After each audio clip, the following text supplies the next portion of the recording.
with determination. His name was Bruce Lee. He had traveled thousands of miles to see his master one last time.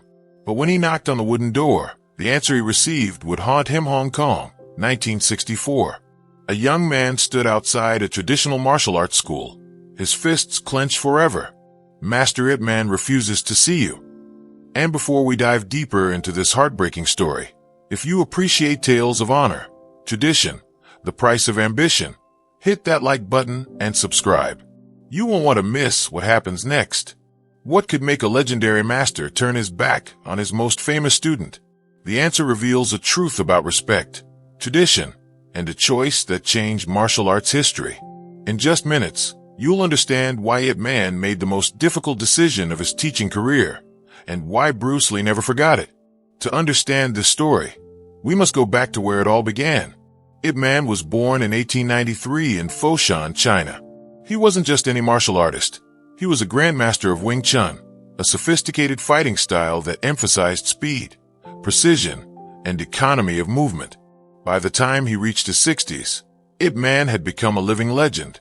After escaping communist China in 1949, he settled in Hong Kong's Kowloon district, where he opened a modest school on Castle Peak Road. His teaching space was simple. The wooden floors creaked under the feet of his students. The walls were bare except for a few scrolls bearing ancient wisdom. The air always carried the scent of incense and the echo of training strikes against wooden dummies. This was a place of tradition, where respect meant everything and discipline was not negotiable. Enter Bruce Lee, a teenager with fire in his eyes and rebellion in his heart.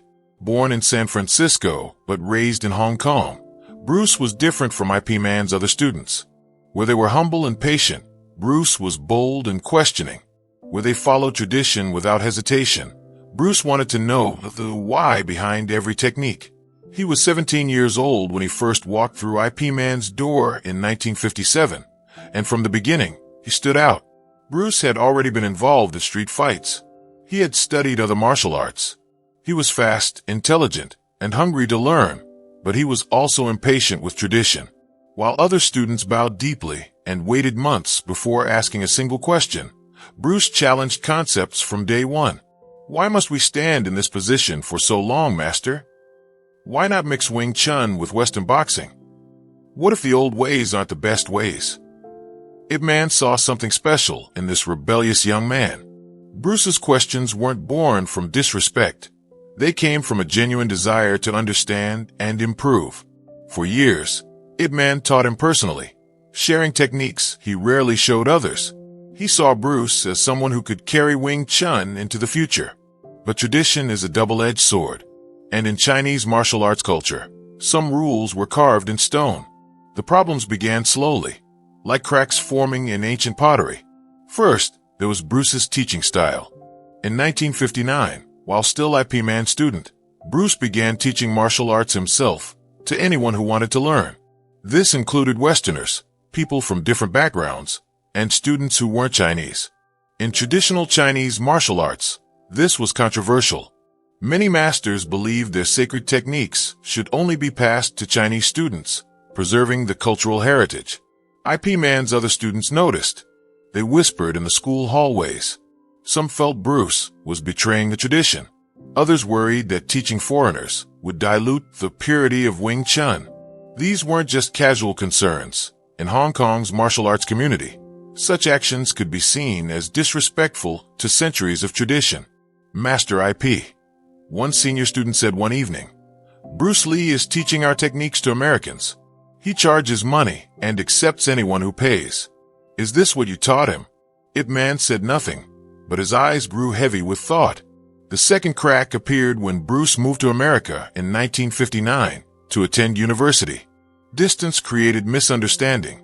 In Seattle, and later in Oakland, Bruce opened martial arts schools that taught Wing Chun mixed with other fighting styles. He called it Jun Fan Kung Fu, Bruce Lee's Kung Fu.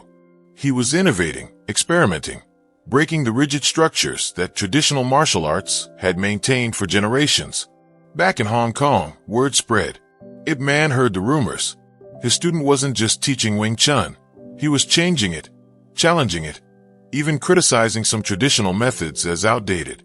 For a man who had dedicated his entire life to preserving the purity of Wing Chun, this felt like watching his own child reject a family name. But the deepest wound came from something more personal. In traditional Chinese culture, the relationship between master and student is sacred, almost like father and son. A student owes their master respect, regular communication, and acknowledgement.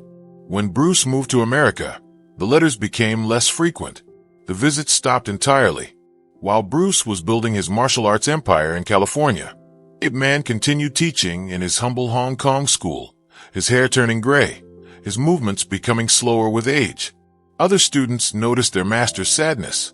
During training sessions, Ip Man would pause, staring at the wooden dummy Bruce used to practice on, lost in memories of the young man who once trained with such fierce determination.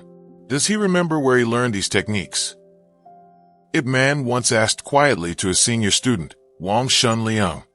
Does he remember who opened the door to this knowledge? Wang Shun Liang had no answer. The turning point came in 1964. Bruce Lee, now gaining fame in America through martial arts demonstrations and early television appearances, decided to return to Hong Kong. He wanted to see his master. Perhaps he wanted to share his success. Perhaps he wanted IP Man's blessing for what he was doing. Perhaps he simply missed the old man who had taught him so much. He arrived at IP Man's school on a humid afternoon, the kind of day where the air feels thick enough to touch. He knocked on the familiar wooden door, his heart pounding with anticipation and nervousness. The door opened, but it wasn't Ip Man who stood there. Master Ip Man is not available, said Wang Shun Liang, his face unreadable. I've come a long way, Bruce said, his voice respectful but confused. I just want to speak with him, to pay my respects.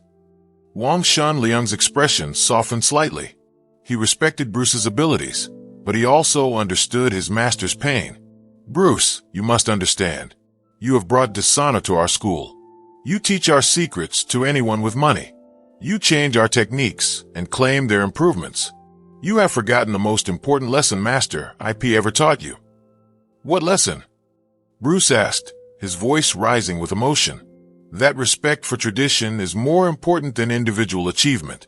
That a student never forgets his master, no matter how far he travels or how famous he becomes. Bruce stood frozen. Inside, he could hear the sounds of training, the thwack of fists against wooden dummies, the shuffle of feet on creaking floors. These were the sounds of his youth, the sounds that had shaped him into who he was. And now he was being told he couldn't enter. Please, Bruce said quietly. Let me speak to him. Let me explain. Wang Shun Liang shook his head. Master Ip Man has made his decision. He asks that you respect it. The door closed. Bruce Lee stood in that Hong Kong alley for a long time, the tropical heat pressing down on him like a physical weight. He had defeated fighters in America. He had impressed crowds with his speed and power. He was on the path to becoming a legend. But in that moment, standing outside his master's closed door, he felt like a failure. The rejection devastated Bruce, but it also transformed him. For days after being turned away, Bruce wrestled with anger, shame, and confusion. Was Ip Man right? Had he betrayed tradition? Or was he justified in wanting to evolve martial arts beyond ancient restrictions? The answer came to him slowly. During long nights in his Hong Kong hotel room, Ip Man wasn't rejecting Bruce's abilities or his innovations. Ip Man was teaching him one final lesson, the hardest lesson of all. In Chinese culture, there's a concept called Chao, which means filial piety or respect for one's elders and teachers. No matter how successful you become, you never forget those who made that success possible. Bruce realized he had broken this fundamental rule. In his excitement to build something new, he had forgotten to honor what came before. He had stopped writing letters. He had stopped visiting. He had stopped acknowledging IP Man's role in his journey. In his master's eyes, this wasn't just rude. It was a fundamental betrayal of everything martial arts stood for. So Bruce made a decision. He couldn't go back and undo his choices. He couldn't unlearn the innovations he had discovered or stop teaching diverse students. That would mean denying his own truth. But he could honor Ip Man in a different way, by ensuring the world never forgot where Wing Chun came from and who had preserved it through difficult times. Bruce wrote a letter, not to Ip Man directly, but to Wang Shun Liang. In it, he explained his journey, his reasoning, and his eternal gratitude to Ip Man. He asked Wang to share it with their master when the time was right. "I have not forgotten," Bruce wrote. "I carry Master Ip's teachings with me every day. My path may look different, but it was his wisdom that gave me the foundation to walk it. Perhaps I am not the student he wanted me to be, but I hope one day he will understand that I am the student he made me into, someone who questions, who evolves, but who never forgets where his strength came from." Wang Shun Liang delivered the letter. Ip Man read it alone in his school after all the students had left for the evening. Those who knew him said he sat with that letter for a long time, his weathered hands trembling slightly as he held the paper. Ip Man never responded directly to Bruce, but he did something perhaps more meaningful. He stopped criticizing Bruce to others. When other masters complained about Bruce's teaching methods, Ip Man remained silent. When they called Bruce a traitor to tradition, Ip Man simply said, "He is following his own path. That is what I taught him to do, to think for himself." It wasn't forgiveness, exactly. It wasn't full reconciliation, but it was acknowledgement, recognition that both men were right in their own ways, and both were wrong in others. Bruce Lee went on to revolutionize martial arts. He created Jeet Kune Do, a fighting philosophy that emphasized no way as way, no limitation as limitation. He became a global icon, bringing martial arts to the mainstream through films like The Big Boss, Fist of Fury, and Enter the Dragon. But in every interview, he mentioned Ip Man. In every demonstration, he acknowledged Wing Chun's influence. And when he taught, he always emphasized respect for tradition, even while encouraging innovation. Ip Man passed away in December 1972 from throat cancer.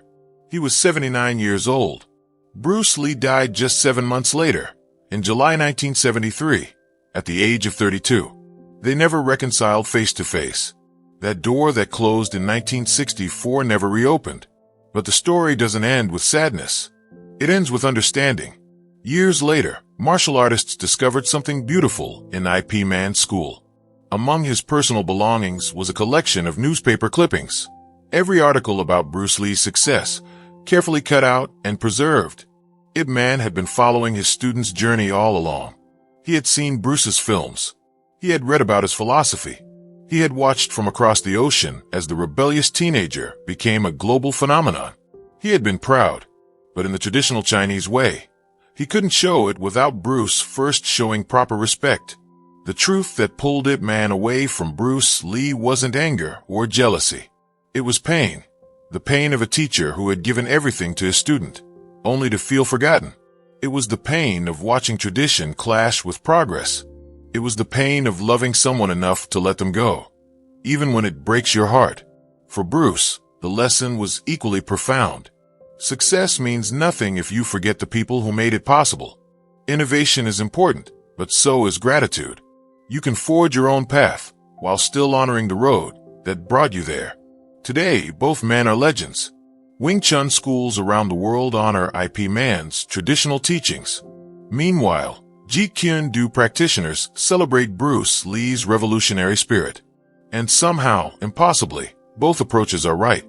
Because the real lesson isn't about choosing between tradition and innovation. It's about understanding that both have value. It's about respecting where you came from while still growing into who you're meant to be. It's about never forgetting that every master was once a student, and every student carries their master with them, even when they walk away. The door that closed in 1964 taught both men something essential, that love and respect aren't always about agreement. Sometimes they're about understanding that people can be important to each other even when they can't stand side by side.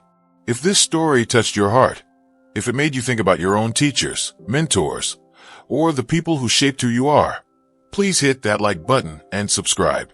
Share this story with someone who needs to hear about the complex beauty of respect, tradition, and the courage to find your own path. Leave a comment telling us about a teacher who changed your life, even if you later had to walk a different road than they expected. Your story matters. In the end, both Ip Man and Bruce Lee gave the world something irreplaceable. Ip Man preserved an ancient art through turbulent times. Bruce Lee transformed it into something that spoke to modern audiences. Neither could have succeeded without the other. And that closed door? It wasn't the end of their relationship.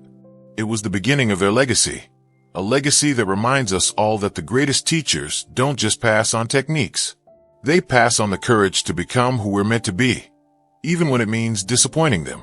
Even when it means walking through doors they can't open. Even when it means honoring them by becoming something they never imagined. That's the truth that pulled Ip Man away from Bruce Lee. And that's the truth that, in the end, brought them closer than they ever were in life.